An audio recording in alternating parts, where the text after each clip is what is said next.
여러분, 우리가 살다 보면 공사를 할 때가 있죠. 공사를 하는 이유가 뭡니까?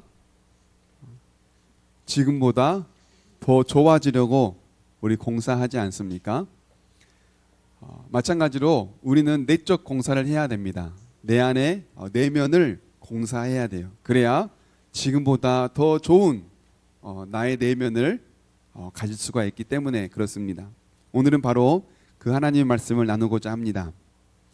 여러분, 찬양 중에 이런 찬양이 있죠. 나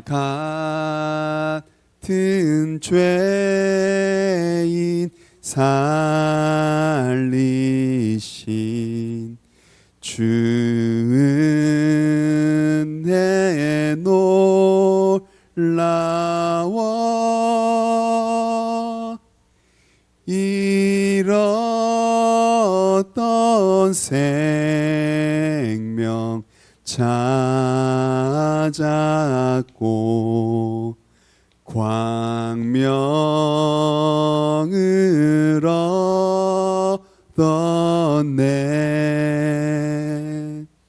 네, 우리가 너무나 잘 알고 있는 찬양입니다. 이 찬양은 존 뉴턴이라는 사람이 지은 시를 누군가가 이렇게 곡조를 붙여서 오늘날 이렇게 찬송가로 만들어진 찬양입니다. 존 뉴턴이라는 이 사람은요, 아버지를 따라서 노회상을 하던 사람입니다. 어느 날은 아프리카에서 자신 아버지의 배에 노예들을 싣고 바다를 건너던 중 거대한 풍랑을 만납니다. 그는 풍랑 속에서 살아서 역사하시는 하나님을 경험하게 되는데요. 풍랑 속에 하나님을 만난 그 경험을 가지고 회개를 하게 됩니다. 당시의 노예상은 죄로 여겨지던 시대가 아닙니다. 존 뉴턴은 노예를 사고 파는 이 행위를 하면서요, 자신의 이 직업을 굉장히 자랑스럽게 여겼다고 합니다. 그런데 풍랑 중에 임하신 하나님을 경험하면서부터는 노예상이 얼마나 큰 죄인지를 깨닫게 됩니다. 그래서 그는 나중에 자기의 삶을 회상하기를 이렇게 합니다. 노예를 팔던 내가 노예였다. 하나님을 만난 후 그에게 가장 크게 찾아온 삶의 변화는 바로 죄를 깨닫게 된 것입니다. 자신의 존재가 얼마나 큰 죄인인지를 하나님을 만나면서부터 알게 된 겁니다. 그렇습니다, 여러분. 하나님을 만나면 우리 삶에 가장 크게 찾아오는 변화는 죄를 깨닫는 겁니다. 하나님을 만나면 나의 죄가 드러나고, 하나님을 만나면 내가 죄인인 것을 알게 되는 거예요. 이처럼 하나님은 오늘의 말씀을 통해서 죄를 깨닫고 회개하도록 우리에게 은혜를 주십니다. 오늘의 말씀을 통해서 하나님을 만나고, 하나님을 만남으로 나의 죄가 깨달아지고, 죄를 깨달아짐으로 하나님께 회개의 길로 나아가는 그 은혜를 누리는 저와 여러분 될 수 있기를 주님의 이름으로 축복합니다. 하나님께서는 회개하는 마음을 먼저 주시는데요, 오늘 본문에 있는 스가랴서 12장 10절 말씀입니다. 우리 함께 읽어봅니다. 시작. 그러나 내가 다윗 집안과 예루살렘에 사는 사람들에게 은혜를 구하는 영과 용서를 비는 영을 부어주겠다. 그러면 그들은 나 곧 그들이 찔러 죽인 그를 바라보고서 외아들을 잃고 슬피 울듯이 슬피 울며 맏아들을 잃고 슬퍼하듯이 슬퍼할 것이다. 아멘. 하나님께서는 약속하세요. 은혜를 구하는 영과 용서를 비는 영을 부어주겠다라고 말씀합니다. 개역 개정에서는 은총과 간구하는 심령이라고 말씀합니다. 이것은 한마디로 무엇을 말하냐면 하나님의 은혜를 내 삶에 베풀어 주시기를 간구하는 마음이에요. 하나님, 하나님의 은혜가 내 삶에 있게 해주세요. 하나님의 은혜로 나의 죄를 용서해 주세요라고 하는 기도하는 마음을, 기도할 수 있는 심령을 나에게 주신다는 겁니다. 그동안 이스라엘은 하나님 앞에서 어떻게 살았습니까? 하나님의 은혜를 구하지 않았어요. 하나님의 은혜를 구하기보단 주변에 있는 강대국의 은혜를 구했어요. 아수르에게 은혜를 구하고 바벨론에게 은혜를 구하고 애굽에게 은혜를 구했습니다. 강대국을 의지하면서 그들에게 용서를 빌고 그들에게 우리를 살려달라고 은혜를 구했단 말이에요. 강대국을 의지하면서 국제 정세를 살피고 줄타기를 하는 것이 이스라엘의 삶이었습니다. 그 결과 그들은 무엇을 마주합니까? 하나님의 진노를 봅니다. 하나님께 은혜를 구하지 않고 강한 나라들에게 은혜를 구한 결과 은혜를 구한 그 나라들에게 멸망을 당하고 그들에게 포로가 되어 붙잡혀가고 말죠. 하나님의 집이 무너지는 슬픔을 경험해요. 형제, 자매, 가족들이 포로로 잡혀가는 그 슬픔을 경험하고 맙니다. 그러나 하나님은 그들을 그냥 그렇게 내버려 두지 아니하시고 포로에서 고국으로 돌아오는 은혜를 주세요. 고국으로 돌아와서 무너진 성전을 다시 지을 수 있는 은혜를 그들에게 허락해 주십니다. 그렇게 점점 나라가 회복되어지고 성전이 지어가고 있는 이때에 하나님은 그들의 심령에, 이제는 그들의 마음에 회복의 영을 주세요. 그게 바로 은혜와 자비를 구하는 영인 겁니다. 나라가 회복되고 성전만 회복된 것이 아니라 그들의 삶이, 그들의 마음이, 그들의 영혼이 회복될 수 있도록 은총과 자비를 간구하는 영을 그들에게 부어주시겠다고 하나님이 말씀하시는 겁니다. 그들은 하나님이 부어주시는 은총과 자비를 구하는 영, 은혜와 용서를 구하는 영을 가지고 죄를 깨달아요. 그러면서 회개를 하거든요. 그러면 이스라엘 백성들은 어떤 죄를 깨달을까요? 하나님이 부어주시는 그 회개의 영을 가지고 어떤 죄를 깨달을까요? 우리가 오늘은 스가랴서 12장을 함께 보고 있는데요. 12장이 시작되는 1절에 보면 하나님에 대해서 이렇게 소개합니다. 하늘을 펴시며 땅에 터를 세우시며 사람 안에 심령을 지으신 이.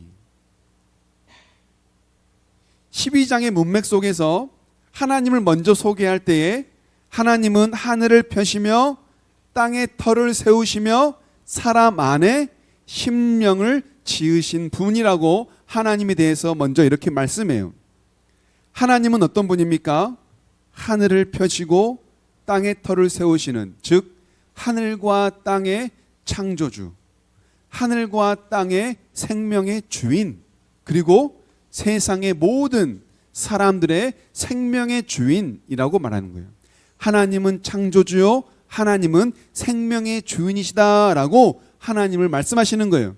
그러면 이스라엘 백성들은 어떤 죄를 깨달은 겁니까? 하나님이야말로 세상의 창조주요, 하나님이야말로 세상의 주인이시고 생명의 주인이신데 그 하나님께 은혜와 자비를 구하지 않고 바벨론과 아수르와 애굽처럼 강한 나라에게 은혜를 구한 죄, 생명의 주인이시고 세상의 주인이신 하나님을 의지하지 않고 세상 나라를 의지한 죄를 그들은 깨닫게 되는 거예요. 하나님이야말로 생명의 주인이시고 하나님이야말로 창조주이신데 우리가 하나님께 생명을 구하지 않았습니다. 하나님의 힘을 의지하지 않았습니다. 주변에 있는 세상을 의지한 죄를 용서해 주십시오. 주변에 있는 나라에게 생명을 구걸한 우리의 죄를 용서해 주십시오라고 하며 그 죄를 깨닫고 하나님께 은혜를 구하게 되는 겁니다. 여러분, 이들이 하나님께 용서와 은혜를 구할 수 있는 이 마음을 주신 분이 누굽니까? 하나님이에요. 하나님께서 회개하게 하시고 하나님께서 은혜를 구하게 하십니다. 여러분, 그러니 우리가 하나님께 은혜를 구하고 하나님 앞에 회개할 수 있다면 그것이 은혜예요. 여러분, 회개하는 게 은혜입니다. 하나님께 회개할 수 있는 것이 은혜예요.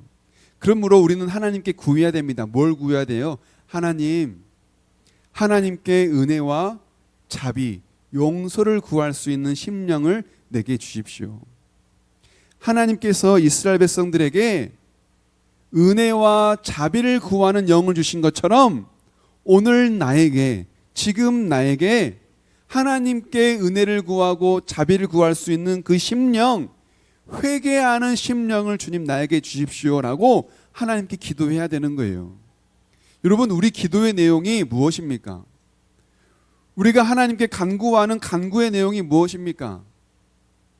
언제나 내가 중심되어서 나의 필요를 구하고 나의 욕심을 구하고 지금 내가 부족한 것을 구하는 것이 우리 기도회 아니었어요? 그런데 여러분, 우리가 진정 하나님께 구해야 될 기도의 제목은 뭐라는 거예요? 은혜와 자비를 구하는 심령을 구해야 된다는 거예요. 왜냐하면 그것이 은혜이기 때문입니다. 죄를 깨닫고 회개하는 것이 곧 은혜이기 때문에 그래요. 하나님께서 이처럼 이스라엘 백성들에게 회개하는 심령, 자비와 은혜를 구하는 심령을 주시면 이스라엘 백성들에게 변화가 일어납니다. 그들에게 어떤 변화가 일어날까요? 오늘 본문의 10절 조금 전에 읽었지만 우리 한 번 더 읽어봅시다. 시작. 그러나 내가 다윗 집안과 예루살렘에 사는 사람들에게 은혜를 구하는 영과 용서를 비는 영을 부어주겠다. 그러면 그들은 나 곧 그들이 찔러 죽인 그를 바라보고서 외아들을 잃고 슬피 울듯이 슬피 울며 맏아들을 잃고 슬퍼하듯이 슬퍼할 것이다. 아멘. 하나님께서 이스라엘에게 은혜를 구하는 영과 자비, 용서를 구하는 영을 부어주시면, 즉 회개하는 영을 부어주시면 그러면 그들은 나 곧 그들이 찌른 하나님을 보게 될 것이다 라고 말씀합니다. 나 곧 그들이 찌른 그. 나는 누굽니까? 하나님이시죠. 찌른 그들은 누구예요? 이스라엘이에요. 이스라엘은 하나님을 찔렀다는 거예요. 하나님을 찔렀던 걸 본다는 거예요. 무엇을 의미할까요? 여러분, 하나님께서는 이스라엘 백성들에게 수많은 선지자를 보내주셨어요. 모세부터 시작해서 이사야, 에레미야, 수많은 선지자들을 보내주시면서 하나님의 말씀을 듣게 하셨어요. 그런데 그때마다 이스라엘은 하나님의 말씀을 들었습니까? 안 들었습니까? 안 들었죠. 그때마다 하나님의 말씀을 거부하고 하나님을 없이 여기며 심지어는 하나님의 말씀을 가지고 온 선지자들을 때리고 감옥에 가두고 죽이기까지 했어요. 이것이 곧 하나님을 찌른 겁니다. 하나님의 말씀을 가지고 온 선지자를 때리고 찌르고 죽였으니 이것은 곧 누구를 찌른 거예요? 하나님을 찌른 거예요. 그런데 하나님의 영이, 성령이, 은혜와 자비, 용서를 구하는 영이 그들의 마음에 임하자 이들은 자기들이 찌른 그 하나님을 보게 된다는 겁니다. 죄가 생각나는 거예요. 아, 하나님, 제가 하나님을 찔렀습니다. 하나님, 제가 하나님의 말씀을 가지고 온 선지자를 거부하고 죽였습니다. 죄가 생각나고 죄가 깨달아지는 거예요. 하나님의 영이 임하자, 회개의 영이 임하자 죄가 깨달아지는 거예요. 죄를 보게 되는 거예요. 내가 찌른 하나님이 눈에 보이는 겁니다.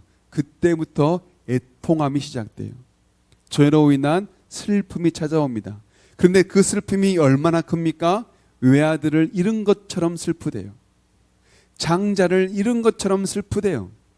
여러분, 외아들을 잃고 장자를 잃은 그 슬픔을 우리는 상상이나 할 수 있습니까? 상상도 못하죠. 끔찍하죠. 그 슬픔이 얼마나 큰지를 말해주는 거예요. 자신의 죄가 깨달아지고 내가 찌른 분이 하나님이었다는 것이 깨달아지면 그 슬픔은 이루 말할 수 없는 슬픔으로 그에게 자기들에게 찾아온다는 거예요. 이것이 바로 회개하는 슬픔이에요. 이게 바로 회개하는 눈물인 겁니다. 저 역시 하나님을 만나면서 이런 슬픔을 경험한 적이 있어요. 하나님을 만났을 때 예배당에서 앉아 하나님의 말씀을 듣는 중에 하나님을 만났던 그 경험이 저에게 있습니다. 그때 하나님을 만나고 가장 저에게 찾아왔던 그 슬픔이 뭐였냐면 내가 예수님을 죽였다는 사실이었어요. 하나님을 만나니 내 마음속에 찾아온 깨달음은 내가 예수님을 못 박았다. 아, 하나님, 예수님이 십자가에 못 박히신 이유가 바로 저의 죄 때문이었거든요. 라고 하는 게 깨달아지면서 그때부터 막 그 죄에 대한 애통과 슬픔의 눈물이 저에게 쏟아지는데요. 예배가 끝나고 한참 1시간, 2시간, 3시간 지났는데도 그 슬픔이 저에게 그치지 않는 거예요. 저는 지금도 그때 그 감정이 남아있어요. 말로 표현이 안 됩니다. 그 슬픔을 경험하고 그 눈물을 울었던 적이 있어요. 여러분, 예수님의 제자였던 베드로 있지 않습니까? 베드로는 어부였습니다. 예수님은 어부였던 베드로를 불러다가 예수님의 말씀을 가르치고 예수님의 제자 삼아 예수님을 따라다니게 됩니다. 예수님 곁에서 말씀을 듣고 믿음을 점점점 키워가요. 예수님을 사랑하게 돼요. 그래서 예수님이 죽으실 것이다 라고 말씀하실 때에 가장 먼저 말렸던 사람이 바로 이 베드로이지 않습니까? 심지어 로마 군사들이 예수님을 붙잡으러 올 때 칼을 빼들어서 칼을 휘둘렀던 사람이 바로 이 베드로이지 않아요? 예수님 곁에서 말씀을 듣고 자라며 믿음을 키우고 예수님을 사랑했던 사람입니다. 그런데 그가 예수님을 모른다고 부인하죠. 예수님이 로마 공회에 붙잡혀서 신문을 당할 때에 예수님을 모른다고 부인했던 사람이 바로 이 베드로이지 않습니까? 도망을 가죠. 도망을 가서 깨닫습니다. 생각이 나요.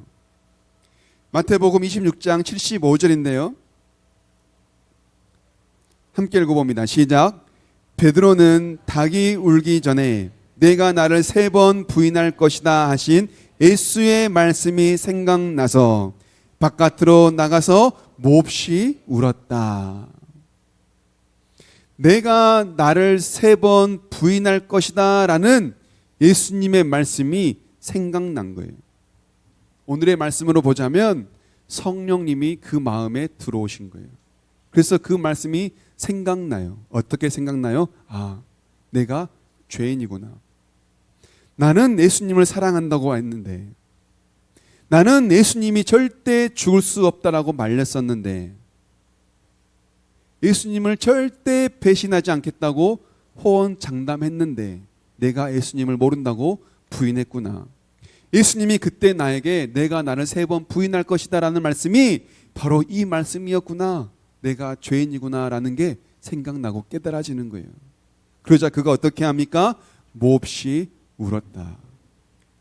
심히 통곡했다라고 말합니다.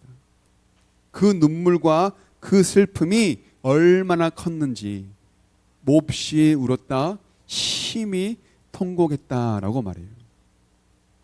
죄가 깨달아지고 죄가 뉘우쳐지니 그 애통함이 베드로의 삶을, 베드로의 눈앞을 가렸던 겁니다. 하나님께서 이스라엘 백성들에게 회개하는 영, 하나님의 은혜와 자비를 구하는 영을 부어주시자 온 나라가 그 회개하는 심령으로 가득하게 채워집니다. 오늘 본문에 있는 12절부터 14절 말씀이에요. 죄로 인해 슬퍼하는 이스라엘 백성들을 생각해 보면서 우리 함께 읽어봅시다. 시작. 온 나라가 슬피 울 것이다. 가족마다 따로따로 슬피 울 것이다. 다윗 집안의 가족들도 따로 슬피 울 것이며 그 집안 여인들도 따로 슬피 울 것이다. 나단 집안의 가족들도 따로 슬피 울 것이며 그 집안의 여인들도 따로 슬피 울 것이다. 레위 집안의 가족들이 따로 슬피 울 것이며 그 집안 여인들도 따로 슬피 울 것이다. 심의 집안의 가족들이 따로 슬피 울 것이며 그 집안 여인들도 따로 슬피 울 것이다. 그 밖에 남아있는 모든 집안의 가족들도 따로 슬피 울 것이며 각 집안의 여인들도 따로 슬피 울 것이다. 아멘. 죄를 깨닫고 회개의 영이 임하자 죄를 깨닫고 온 땅에 죄로 인한 슬픔의 눈물이, 회개의 눈물이 온 땅에 퍼집니다. 다윗과 같은 왕의 집안에서도 회개의 눈물이 있고 레위와 같은 제사장의 집안에도 회개의 눈물이 있으며 남녀노소 할 것 없이 모든 이스라엘 백성들의 가정마다 각각마다 슬픔의 눈물이 임할 것이다 라고 말씀하시는 거예요. 반복되는 단어가 있죠. 뭡니까? 따로. 따로예요. 따로. 무엇을 의미합니까? 여러분, 회개는 개인의 몫입니다. 우리가 하나님을 만나는 건 나의 몫이에요. 남을 대신해서 슬퍼한다? 이건 가능할 수 있지만요. 남을 대신해서 회개한다? 이건 불가능해요. 회개는 내가 하는 거예요. 누구를 대신해서 회개를 해주거나 누구를 대신해서 하나님께 회개를 구하는 기도를 할 수 있는 게 아니라는 거예요. 여러분, 공동체가 함께 모여서 회개를 기도하죠. 우리 대표 기도하지 않습니까? 예배 시간에 이 자리에 나와서 대표로 기도하는 건 내 개인의 기도가 아니에요. 공동체의 기도예요. 함께하는 기도예요. 그러니 이때는 내 감정이 있는 게 아니에요. 우리 공동체의 모두의 감정을 가지고 함께 기도하는 거예요. 그래서 굉장히 이성적이에요. 그러니까 써서 보고하잖아요. 이때 이 회개 기도는 함께 하나님, 우리가 한 주간 동안 하나님의 말씀대로 살지 않은 죄를 회개합니다. 이때 회개 기도는 함께 하죠. 그런데 그 기도에 각자의 동의가 있는 거예요. 공동의 기도를 드리지만 그 공동의 기도 안에는 하나님, 제가 이 기도에 동의합니다. 아멘입니다 라고 하는 거예요. 그래서 우리가 기도할 때마다 뭐예요? 아멘, 아멘 하는 거예요. 해야 돼요, 여러분. 아멘, 아멘 하는 게 그냥 하는 게 아니에요. 소리 내서 하면 더 좋아요. 아멘, 아멘 해야 돼요. 그게 고백이 되는 거예요. 하나님, 맞습니다. 이 기도에 제가 동의합니다. 제가 그랬습니다 라고 고백하는 게 아멘이지 않습니까? 그렇게 되기를 원합니다 라고 하는 거거든요. 그런데 여러분, 공동의 기도 안에는 반드시 내 고백이, 내 동의가 있는 거예요. 하나님, 제가 그랬습니다. 여러분, 우리가 한날 한시에 모여서 함께 이렇게 예배하지 않습니까? 너무나 좋죠. 일주일에 한 번씩 모여서 수요일 저녁에 함께 모여서 나무 예배로 또는 예배로 말씀을 듣고 은혜를 나누고 얼굴을 보고 교제하며 한 주간 동안 잘 살았습니까? 라는 이 말 한마디, 힘내십시다, 한 주간도 잘 살아봅시다 라고 하는 이 한마디 듣고 나누려고 여기 와서 함께 예배하는 거 아니에요. 함께 모여서 예배하는 이 공동체 예배가 너무 중요해요. 그런데 여러분, 여기 올 때에는 그 공동체의 마음을 가지고 오면서도 오늘 내게 주실 은혜에 대한 사모로 나오는 거예요. 함께 모여 예배하면서도 각자의 예배가 또 있는 겁니다. 오늘은 너가 대표로 예배 나가. 이렇게 할 수 없는 거예요, 여러분. 우리 아버지가 예배 나갔으니까 나는 오늘 좀 쉬지. 이렇게 할 수 있는 게 아니에요. 예배는요, 함께 모여 예배하지만 그 예배에 받는 은혜는 각자가 받는 겁니다. 물론 공동체의 은혜가 있고 공동체의 고백이 있기도 하지만 이 예배는 결국은 내가 드린 예배예요. 그러니 여러분, 여기 앉아있을 때 묻어가지 마세요. 내가 개인적으로 하나님을 사모하고 내가 개인적으로 하나님 말씀을 듣겠다 하는 그 욕심이 있어야 돼요. 그 경청함이 있어야 돼요. 그 거룩함이 우리에게 다 있어야 하는 겁니다. 하나님께서는 이처럼 이스라엘 백성들에게 각자가 다 따로따로 죄를 깨닫고 회개할 수 있는 그 은혜를 주신다는 거예요. 그래서 온 땅이 슬퍼해요. 그 슬픔이 얼마나 큰지, 장자를 잃은 슬픔으로 외아들을 잃은 슬픔으로, 죄로 인한 슬픔으로 온 땅이 가득하다는 겁니다. 여기에서 끝나면 그냥 이건 슬픈 이야기예요. 그런데 이 슬픔이 그냥 슬픔이 아니에요. 어떤 슬픔이에요? 회개의 슬픔이에요. 여러분, 회개의 슬픔을 우리가 가지게 될 때 하나님은 우리를 그냥 슬프게 내버려 둘까요? 너 좀 더 울어, 넌 더 울어도 돼 하고 그냥 울게 내버려 둘까요?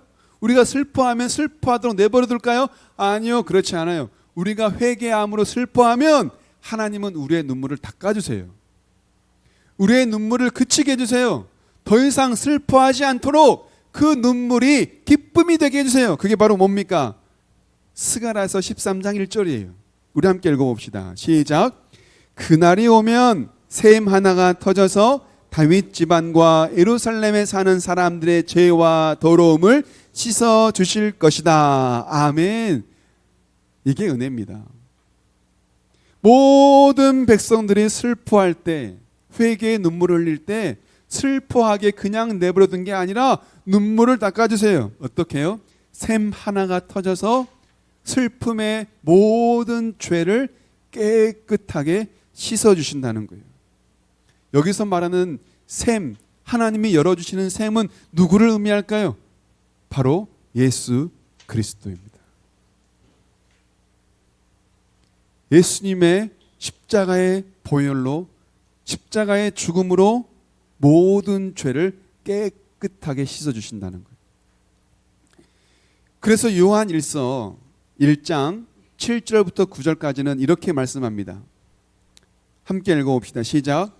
그러나 하나님께서 빛 가운데 계신 것과 같이 우리가 빛 가운데 살아가면 우리는 서로 사귐을 가지게 되고 하나님의 아들 예수의 피가 우리를 모든 죄에서 깨끗하게 해주십니다. 우리가 죄가 없다고 말하면 우리는 자기를 속이는 것이요 진리가 우리 속에 없는 것입니다. 우리가 우리 죄를 자백하면 하나님은 신실하시고 의로우신 분이셔서 우리 죄를 용서하시고 모든 불의에서 우리를 깨끗하게 해주실 것입니다. 아멘. 나 죄 없어요 라고 하면 그것은 스스로를 속이는 거예요. 하나님을 속이는 거예요. 그러나 하나님, 저는 죄인입니다 라고 말하면 하나님이 우리의 죄를 씻어주세요. 여러분, 죄 없어요 라고 스스로를 속이겠어요? 아니면 하나님, 저는 죄인이에요 라고 말하고 죄 씻음을 받겠어요? 후자이지 않습니까? 우리는 하나님께 나아가 하나님, 그렇습니다. 제가 죄인입니다. 하나님, 그렇습니다. 내가 바로 예수님을 십자가에 못 박았습니다. 나는 죄인입니다. 죄를 고백하는 게 은혜예요. 죄를 고백하는 건 부끄러운 게 아니에요. 잘못을 뉘우치는 건 용기입니다. 그게 은혜입니다. 하나님께서는 이처럼 우리가 하나님께 우리의 죄를 자백하고 하나님, 그렇군요. 내가 죄인이군요. 하나님, 그렇군요. 내가 예수님을 십자가에 못 박았군요 라고 고백하면 하나님은 그냥 그렇게 우리가 슬퍼하도록 내버려둔 것이 아니라 얘야, 이제 그만 슬퍼해. 내가 너의 죄를 씻어줄게. 여러분, 그때부터 죄 용서함을 받고 찾아오는 기쁨은요, 이로 말로 못합니다. 그 앞에 있던 슬픔을 기쁨으로 덮어버려요. 이것은 경험해보면 알아요.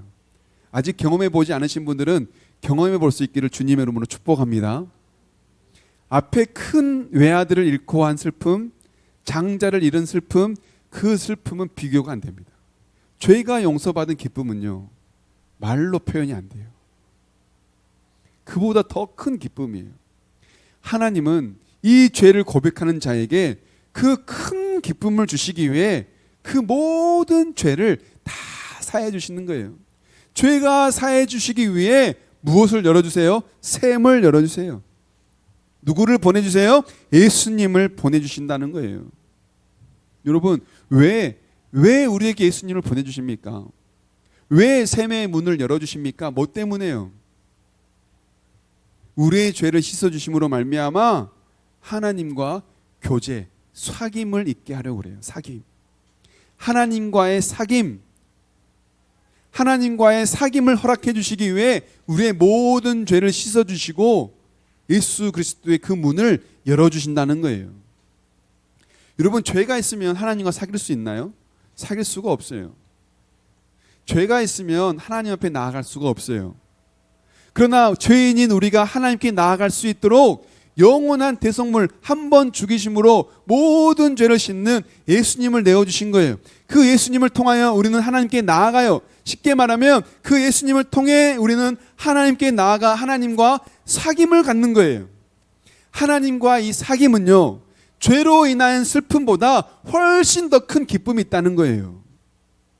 하나님께서 우리의 죄를 씻어주시는 이유는 그 기쁨, 하나님과 사귐의 기쁨을 주시기 위해 우리의 죄를 씻어주시는 거예요. 그 기쁨을 주시기 위해 샘의 문을 열어주시는 거예요. 이것은 곧 무엇을 말합니까? 우리를 초청하는 겁니다. 죄인들이여, 이 샘으로 나오라. 죄로 인해 슬퍼하는 죄인들이여, 이 샘에 나와 깨끗함을 받으라. 하나님과 사귐으로의 초청을 우리에게 해주시는 겁니다.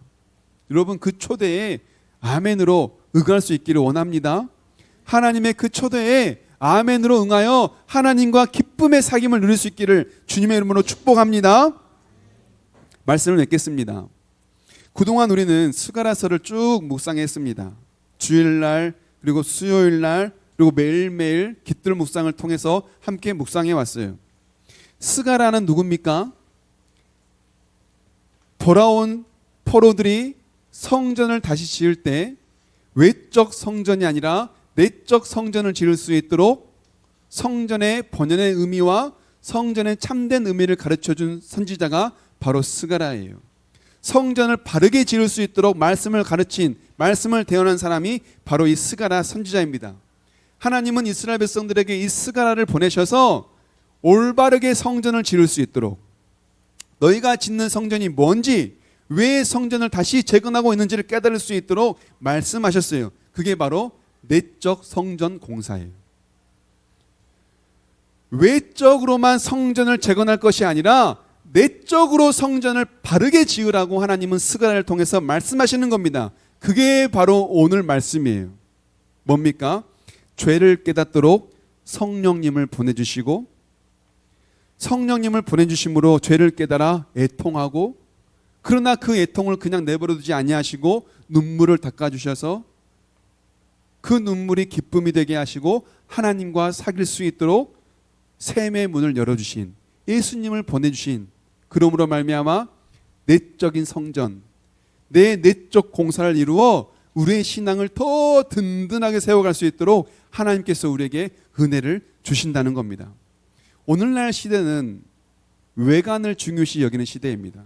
눈에 보이는 것, 겉모습, 화려하고 보기 좋은 것, 이왕이면 보기도 좋은 것도 먹기도 좋다라는 것으로 우리는 말하잖아요. 그러나 여러분, 하나님은 우리에게 내관을 잘 짓는 진실한 신앙인이 되라라고 말씀하세요. 내 속에 있는 성전을 바르게 짓기를, 내 안에 있는 내면을 바르게 짓기를, 내적 공사를 통해 내 안에 있는 성전을 올바르게 세워가기를 하나님은 우리에게 말씀하고 있습니다. 그래서 하나님은 우리에게 회개하는 심령을 주세요. 그래서 우리는 회개하는 심령을 구해야 돼요. 세상이 말하는 것 구하는 것보다, 우리가 먹고 마실 것 구하는 것보다 하나님, 내게 회개하는 영을 주세요. 하나님의 자비와 은혜를 구하는 영을 주세요라고 기도함으로 죄를 깨닫고, 죄를 깨달아 하나님께 죄를 고백할 때에 죄 용서함을 받는, 그래서 하나님과의 사귐으로 내적 신앙이 성숙해지는, 성장하는 저와 여러분 다 될 수 있기를 주님의 이름으로 축복합니다. 아멘. 우리 주신 말씀 생각하시면서 함께 주 앞에 찬양 드리기 원합니다.